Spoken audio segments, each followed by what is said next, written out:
আসসালামু আলাইকুম, hello viewers. AVS tech zone থেকে আপনাদের সবাইকে স্বাগতম জানাচ্ছি। আমি আবু বকর সিদ্দিক আলিফ। গত কয়েকটা ভিডিওতে আমরা সুইচ কেস সম্পর্কে আলোচনা করেছিলাম এবং দেখেছিলাম সুইচ কেস ব্যবহার করে কিভাবে আমরা বিভিন্ন ধরনের প্রবলেম সলভ করতে পারি, এবং সেখানে আমরা শুধুমাত্র ইন্টিজার ডাটা টাইপের কাজ দেখেছিলাম।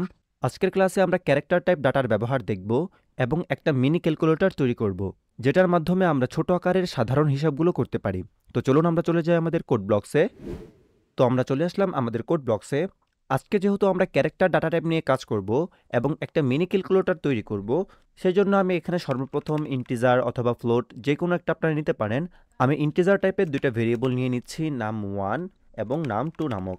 এই দুইটা ভেরিয়েবলের ভিতরে আমরা ইউজারের কাছ থেকে দুইটা সংখ্যা নিব, সেই জন্য প্রিন্টএফ ফাংশন কল করতেছি এবং এই প্রিন্টএফের ভিতরে ইউজারকে বলে দিব ইন্টার 2 নাম্বার, এবং এই দুইটা নাম্বার নেওয়ার জন্য আমরা স্ক্যানএফ ফাংশন কল করব এবং এই স্ক্যানএফের ভিতরে আমরা ফরম্যাট স্পেসিফায়ার % দিয়ে দিব দুইবার, যেহেতু আমরা দুইটা সংখ্যা নিব, এবং কমা এম্বার সাইন প্রথম নাম্বারটাকে আমরা রাখবো নাম 1 নামক ভেরিয়েবলের ভিতরে, কমা এম্বার সাইন দ্বিতীয় নাম্বারটাকে আমরা রাখবো নাম 2 নামক ভেরিয়েবলের ভিতরে। আশা করি বিষয়টা বুঝতে পেরেছেন। এখন আমরা কি করলাম, ইউজারের কাছ থেকে দুইটা নাম্বার নিলাম এবং এই দুইটা নাম্বারকে আমরা নাম 1 এবং নাম 2 নামক দুইটা ভেরিয়েবলের ভিতরে স্টোর করে রেখেছি।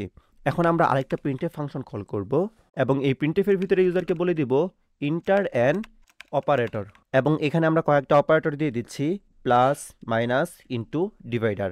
এখন আমরা স্ক্যানএফ ফাংশন কল করব এবং এই স্ক্যানএফের ভিতরে আমরা কি করব, user plus, minus, into, divider যে অপারেটরটা ব্যবহার করতে চাবে সেই অপারেটরটাকে রেখে দিব, অর্থাৎ আমরা একটা ক্যারেক্টার রাখবো। এই জন্য আমরা এখানে একটা ভেরিয়েবল ডিক্লেয়ার করে নিচ্ছি CHAR, অর্থাৎ ক্যারেক্টার টাইপের একটা ভেরিয়েবল, যেটার নাম আমি দিচ্ছি OP, অর্থাৎ অপারেটর। এক্ষেত্রে আপনারা চেষ্টা করবেন ইন্টিজার টাইপ ডাটার উপরে ক্যারেক্টারটা ডিক্লেয়ার করার জন্য, তাহলে আমাদের প্রোগ্রামটা সঠিক এবং সুন্দরভাবে কাজ করবে। এটা না করলে কি কি প্রবলেম হতে পারে সেই সম্পর্কে আমরা পরবর্তীতে আলোচনা করব কোনো একটা সময়। এখন জাস্ট আমরা আমাদের স্ক্যানএফের ভিতরে ফরম্যাট স্পেসিফায়ার %C, কমা এম্বার সাইন এবং আমাদের ওপি ভেরিয়েবলটাকে রেখে দিচ্ছে, অর্থাৎ ইউজার আমাদেরকে এই ওপি ভেরিয়েবলের ভিতরে যে ক্যারেক্টারটা দিবে, অর্থাৎ আমরা যেই অপারেটরগুলোকে ক্যারেক্টার হিসেবে ডিফাইন করছি, প্লাস, মাইনাস, ইনটু, ডিভাইডার, এগুলোর যে কোনো একটা ইউজার দিবে, সেটা আমরা স্টোর করে রাখবো আমাদের এই ওপি ভেরিয়েবলের ভিতর। এখন আমরা কল করছি আমাদের সুইচকে এবং এই সুইচের ভিতরে আমাদের ওপি ভেরিয়েবলটাকে রেখে দিচ্ছি। এখন আমরা বলে দিব কেস যদি হয় প্লাস, তাহলে আমাদের একটা প্রোগ্রাম কাজ করবে, কেস যদি হয় মাইনাস, তাহলে আমাদের আরেকটা প্রোগ্রাম কাজ করবে, কেস যদি হয় ইনটু, তাহলে আমাদের আরেকটা প্রোগ্রাম কাজ করবে, কেস যদি হয় ডিভাইডার, তাহলে আমাদের আরেকটা প্রোগ্রাম কাজ করবে। এখন আমরা আরেকটা কাজ করতে পারি, যেহেতু আমরা এখানে ডিভাইডার নিয়ে কাজ করতেছি, তাই আমরা আমাদের এই দুইটা ভেরিয়েবলের ডাটা টাইপ ইন্টিজার থেকে চেঞ্জ করে ডাবল করে দিতে পারি। যেহেতু আমাদের ইন্টিজার কোনো ভগ্নাংশযুক্ত সংখ্যা নিয়ে কাজ করে না, সেই ক্ষেত্রে আমরা একটা টাইপ কাস্টিং রিলেটেড এরর পেতে পারি। সেই সমস্যাটা সমাধান করার জন্য আমরা এখানে এগুলোর ডাটা টাইপ ডাবল করে দিলাম। এখন আসুন আমরা আমাদের মূল কাজ শুরু করি। আমরা প্রথম কেসে বলে দিব প্রিন্টএফ, এবং এই প্রিন্টএফের ভিতরে বলে দিচ্ছি first number is format specifier হিসেবে %LF \n নিউ লাইন নেওয়ার জন্য। আমরা আজকে একটু ব্যতিক্রমভাবে সম্পূর্ণ কাজটা এক লাইনে করব এবং আপনাদেরকে বুঝিয়ে দিব কোথায় কোন কাজটা করা হচ্ছে।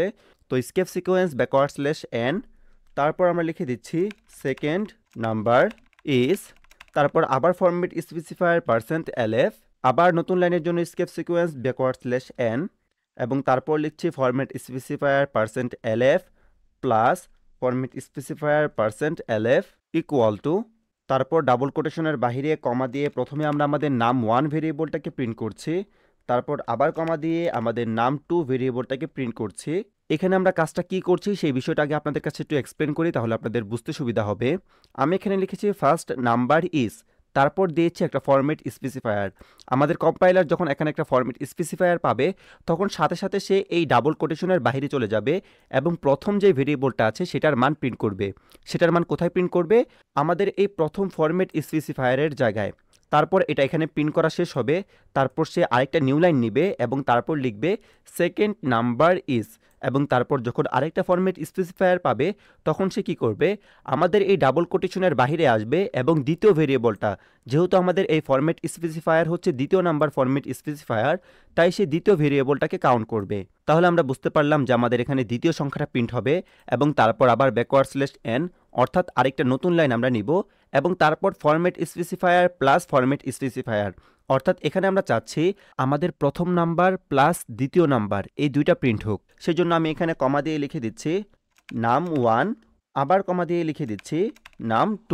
অর্থাৎ আমাদের এই প্রথম ফরম্যাট স্পেসিফায়ারের জায়গায় আমাদের num1 ভেরিয়েবলের মানটা প্রিন্ট হবে এবং আমাদের দ্বিতীয় ফরম্যাট স্পেসিফায়ারের জায়গায় আমাদের num2 ভেরিয়েবলের মানটা প্রিন্ট হবে।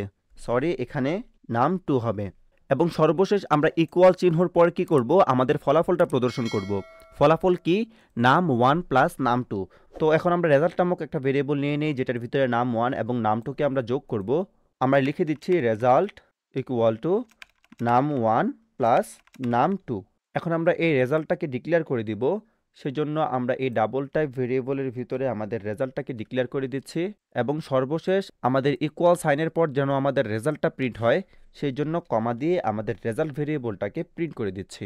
এখন যদি আমরা আমাদের প্রোগ্রামটাকে রান করি তাহলে আমরা কি দেখতে পারবো, এখানে ফরম্যাট স্পেসিফায়ার %d এর পরিবর্তে %lf হবে। যেহেতু আমরা আমাদের ইন্টিজার ডাটা টাইপটাকে চেঞ্জ করে ডাবল করে দিয়েছিলাম, তাই আমাদের এখানে ফরম্যাট স্পেসিফায়ারগুলোও চেঞ্জ হয়ে যাবে। এখন যদি আমরা আমাদের প্রোগ্রামটাকে রান করি তাহলে ছোট্ট একটা মিস্টেক দেখতে পারবো। আমি বলেছিলাম আমাদের নাম্বার রিলেটেড যে ডাটা টাইপগুলো আছে সেগুলোর উপরে আমাদের ক্যারেক্টার ডাটা টাইপটাকে লিখতে, নয়তো আমরা প্রবলেম ফেস করতে পারি। কি প্রবলেম ফেস করতে পারি সেটাই আমরা এখন দেখব এবং পরবর্তীতে কোনো একটা সময় এই প্রবলেমগুলো নিয়ে আলোচনা করব। এখন যদি আমরা আমাদের প্রোগ্রামটাকে রান করি তাহলে আমাদেরকে বলা হচ্ছে ইন্টার 2 নাম্বার। আমি প্রথম নাম্বার দিয়ে দিচ্ছি 10, দ্বিতীয় নাম্বার দিয়ে দিচ্ছি 20। ইন্টার দেওয়ার পর দেখতে পারবো আমাদেরকে বলা হচ্ছে ইন্টার অ্যান অপারেটর। যেহেতু আমরা আমাদের কেসের ভিতরে প্লাসের কাজটা সম্পন্ন করেছি, তাই আমি এখানে টাইপ করছি প্লাস এবং প্লাস টাইপ করার সাথে সাথে আমাদের প্রোগ্রামটা ইন্ড হয়ে যাচ্ছে, অর্থাৎ প্রোগ্রামটা শেষ হয়ে যাচ্ছে। এই প্রবলেমটার জন্য আমি আপনাদেরকে বলেছিলাম যে আমাদের নাম্বার যে ডাটা টাইপটা আছে সেটার উপরে আমাদের ক্যারেক্টার ডিফাইন করার জন্য।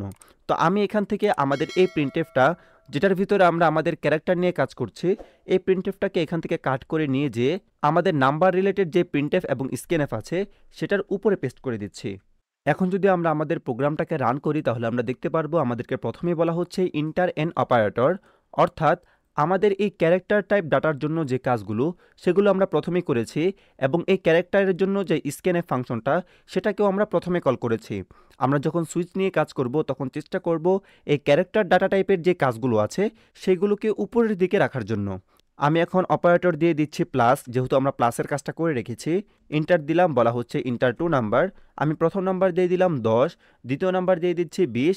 ইন্টার দেওয়ার পর আমাদের রেজাল্ট চলে এসেছে।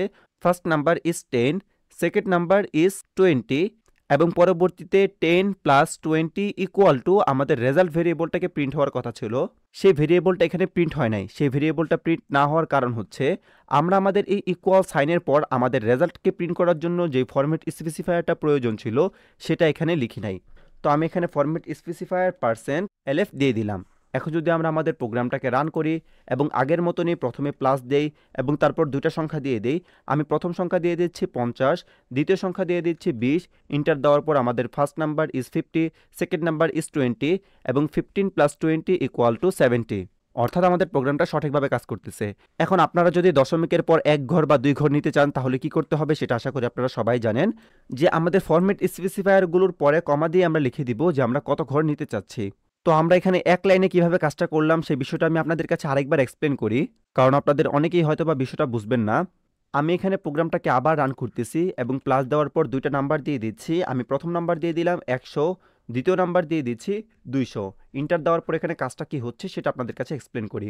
আমরা এখানে আউটপুট পেলাম কি, ফার্স্ট নাম্বার ইজ 100। এটা কি কারণে হলো, আমাদের ফার্স্ট নাম্বার ইজ এতটুক প্রিন্ট করার পর আমাদের কম্পাইলার %lf অর্থাৎ এই প্রথম ফরম্যাট স্পেসিফায়ারটা পাওয়ার সাথে সাথে সে কি করেছে, সে এই ডাবল কোটেশনের বাইরে চলে গিয়েছে এবং আমাদের এই num1 নামক ভেরিয়েবলটা অর্থাৎ প্রথম যে ভেরিয়েবলটা ছিল সেই ভেরিয়েবলের মানটা আমাদের এই ফরম্যাট স্পেসিফায়ারের জায়গায় প্রিন্ট করেছে, যার কারণে আমরা এখানে দেখতে পাচ্ছি ফার্স্ট নাম্বার ইজ 100 এবং তারপর আমরা \n এসকেপ সিকোয়েন্স ব্যবহার করেছি, যার কারণে নতুন আরেকটা লাইন তৈরি হয়েছে এবং তারপর আমরা স্পেস দিয়ে লিখে দিয়েছিলাম সেকেন্ড নাম্বার ইজ এবং ব্যবহার করেছি ফরম্যাট স্পেসিফায়ার %lf, অর্থাৎ এটা আমাদের দ্বিতীয় ফরম্যাট স্পেসিফায়ার এবং এই দ্বিতীয় ফরম্যাট স্পেসিফায়ারের জন্য আমাদের দ্বিতীয় ভেরিয়েবলটা প্রিন্ট হবে, যেখানে আমরা num2 নামক ভেরিয়েবলটা রেখেছি, যেটার ভিতরে আমাদের দ্বিতীয় সংখ্যাটা আছে। সেই জন্য এখানে প্রিন্ট হচ্ছে সেকেন্ড নাম্বার ইজ 200, অর্থাৎ আমরা দ্বিতীয় ভেরিয়েবলে যে সংখ্যাটা দিয়েছিলাম সেই সংখ্যাটা এখানে প্রিন্ট হচ্ছে।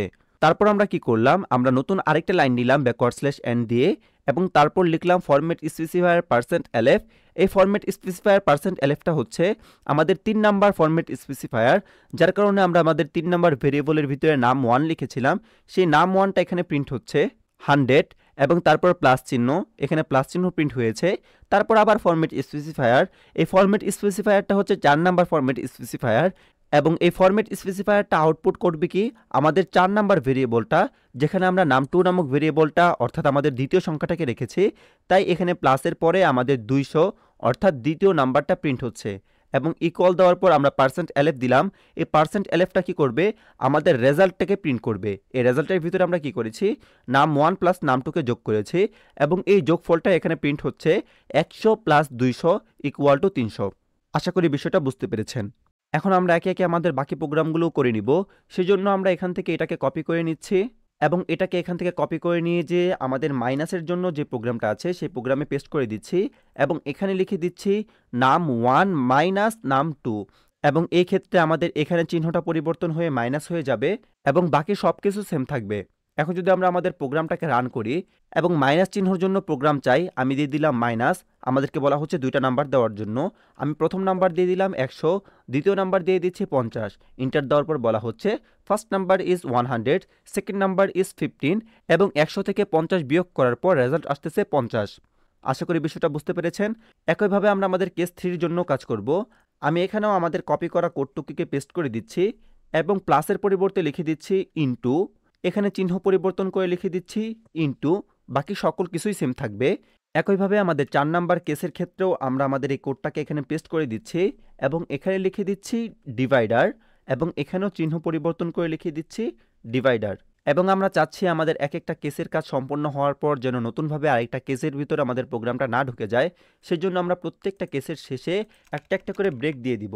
আমি প্রথমটা শেষেও একটা ব্রেক দিয়ে দিলাম, দ্বিতীয়টার শেষেও একটা ব্রেক দিয়ে দিলাম, তৃতীয়টার শেষেও একটা ব্রেক দিয়ে দিচ্ছি এবং চতুর্থটার শেষেও একটা ব্রেক দিয়ে দিলাম এবং সর্বশেষ যদি এর কোনোটাই না হয় তাহলে আমাদের ডিফল্ট একটা ভ্যালু প্রিন্ট করবে এবং এই ডিফল্টের ভিতরে আমরা প্রিন্টএফ দিয়ে লিখে দিচ্ছি ইন্টার ভ্যালিড অপারেটর। আমাদের প্রোগ্রামটা করা শেষ। এখন আমরা দেখব আমাদের প্রোগ্রামটা সঠিকভাবে কাজ করতেছে কিনা। আমরা প্রোগ্রামটাকে রান করলাম, আমরা প্লাস এবং মাইনাসটাকে অলরেডি চেক করে এসেছি। এখন জাস্ট আমরা ইনটু এবং ডিভাইডার এই দুইটা অপারেটর ব্যবহার করে দেখব এগুলো সঠিকভাবে কাজ করতেছে কিনা। আমি দিয়ে দিচ্ছি ইনটু এবং প্রথম নাম্বার দিয়ে দিলাম 10, দ্বিতীয় নাম্বার দিয়ে দিচ্ছি 2।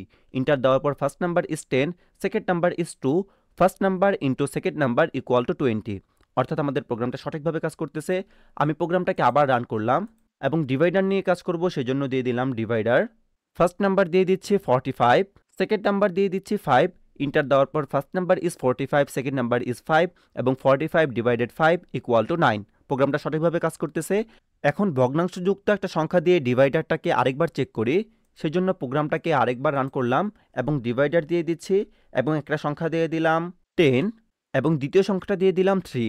ইন্টার দেওয়ার পর first number is 10, second number is 3 এবং 10 ডিভাইডেড বাই 3 ইকুয়াল টু 3.333। আশা করি বিষয়টা বুঝতে পেরেছেন। আমাদের প্রোগ্রামটা সঠিকভাবে কাজ করতেছে এবং এখানে আমরা এক লাইনে কিভাবে একাধিক প্রিন্টএফের কাজ করে ফেললাম।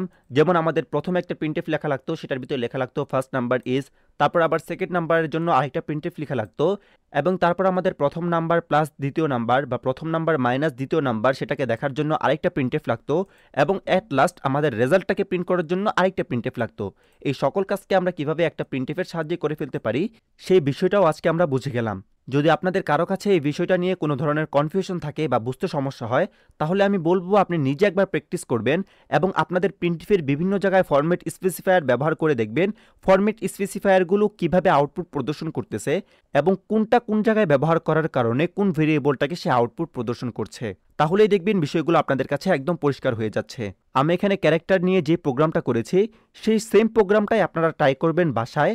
আপনারা এই নাম 1 নাম 2 যোগ করার পরিবর্তে আপনাদের প্রোগ্রামটা তৈরি করবেন এরকমভাবে যেখানে আপনারা এই সুইচ কেস ব্যবহার করার মাধ্যমে ভাওয়েল এবং কনসোনেন্ট নির্ণয় করতে পারেন। তাহলেই দেখবেন আপনাদের কাছে বিষয়টা প্র্যাকটিস হয়ে যাচ্ছে।